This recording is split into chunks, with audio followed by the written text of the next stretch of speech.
विश्व प्रसिद्ध चंदनेश्वर चड़क यात्रार आज हेउची पंचम अर्घ्य।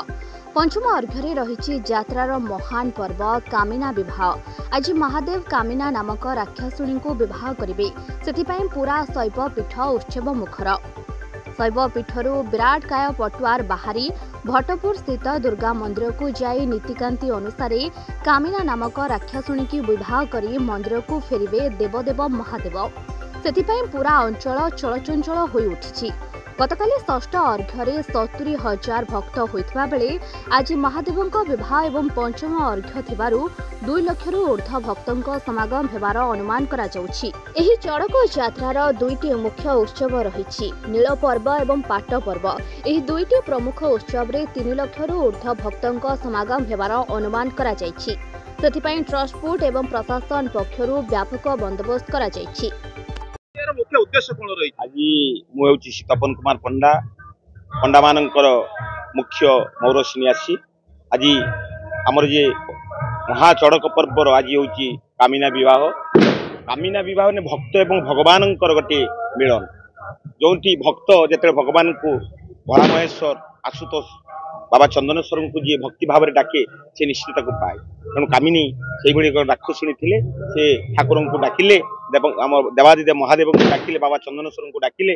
शिव आविर्भूत भक्तर भगवान जेहेतु आविर्भूत हो वर प्रदान कले। कहले कौन वर मागुच माग? कहले प्रभु मु तुमको पति रूपे पाइबा चाहूँगी।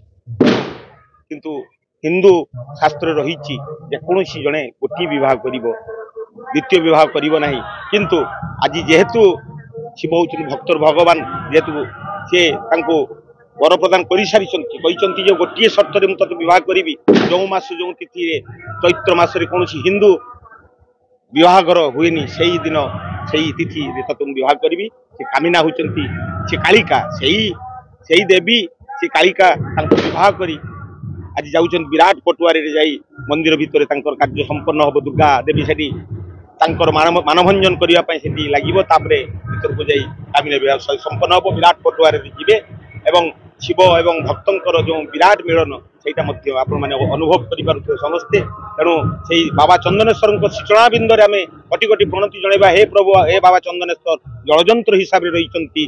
तेणु आपण समस्त को आशीष वर्षण करंतु, समस्त भक्तर मनोवास करंतु, यही पाखे काम।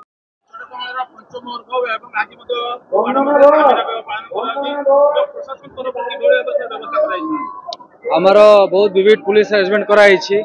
इन टोटल 26 प्लाटून फोर्स व्यवहार होमर पाखे स्टेट पुलिस आर्म फोर्स मंदिर भी अच्छा। ता छाड़ा CCTV surveillance, drone surveillance along with the procession route lining सबू कराई।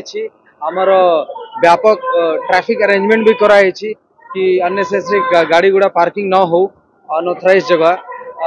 Designated place for 2 wheelers parking, designated place for 4 wheeler parking कराई। यात्री निवास पाखे 4 व्हीलर पार्किंग और आम नुआगाँव छक पाखे 2 व्हीलर पार्किंग व्यवस्था कराई। प्रॉपर पुलिस अरेंजमेंट कराई। ट्रैफिक भी बहुत स्मूथ चलू। निहायती आम आश्वस्त अच्छु कि लोकंकर कोऑपरेशन रे पुलिस जे आमर टेम्पल ट्रस्ट ऑर्गेनाइजेशन मेंबर गुड़ा अच्छी से कोऑपरेशन रे निहायती आमर यही पर्व बहुत शांति श्रृंखला सुरखुर परिचालन हो। जलेश्वर प्रदीप जेना रिपोर्ट, ओडिया एक्सप्रेस।